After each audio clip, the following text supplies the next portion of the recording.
À défaut d'opter pour une tendance claire, la bourse de Paris reste à l'équilibre et oscille entre le rouge et le vert.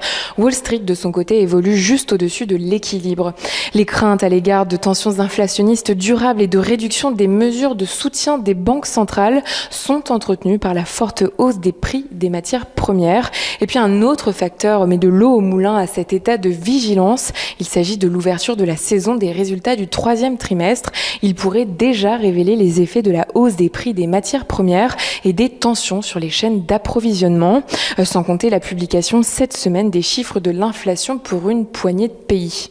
Pour témoigner de ces doutes qui ne désintensifient pas, le rendement du Bund allemand à 10 ans se tend d'environ 3 points de base, un niveau inédit depuis mai. Vendredi, celui de l'emploi américain clôturé en hausse de 15 points de base sur la semaine, la plus forte depuis mars. Les banques en profitent, les valeurs technologiques reculent. On rappelle qu'aujourd'hui, à l'occasion du Columbus Day, les marchés obligataires américains sont fermés. Total Energy progresse, porté par la hausse du baril de Brent à un nouveau pic de 3 ans à plus de $84. ArcelorMittal est porté, lui, par l'envolée de 10% des contrats futurs sur le minerai de fer à Singapour. Le groupe minier Eramet avance jusqu'à plus de 7%. En Chine, les contrats à terme sur le charbon ont atteint un pic historique, un pic provoqué par la mise à l'arrêt d'une 60aine de mines, elles-mêmes sous l'effet d'inondations.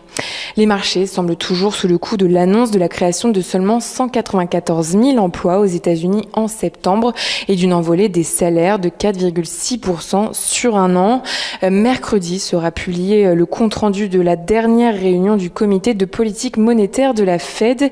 Il pourrait aiguiller davantage quant au calendrier du tapering. JP Morgan Chase dévoilera ses comptes mercredi avant Bank of America, Morgan Stanley et Citigroup jeudi, puis Goldman Sachs vendredi. En France, c'est LVMH qui ouvrira le bal demain avant Publicis jeudi. Focus sur quelques valeurs. L'idée d'un rapprochement entre Carrefour et Auchan a fait couler beaucoup d'encre. Plus précisément, et pour rappel, Auchan avait approché Carrefour afin de créer une entité commune dans laquelle l'enseigne appartenant à la famille Mullier aurait acquis une participation majoritaire. Eh bien, Carrefour a refusé une prise de contrôle par Auchan.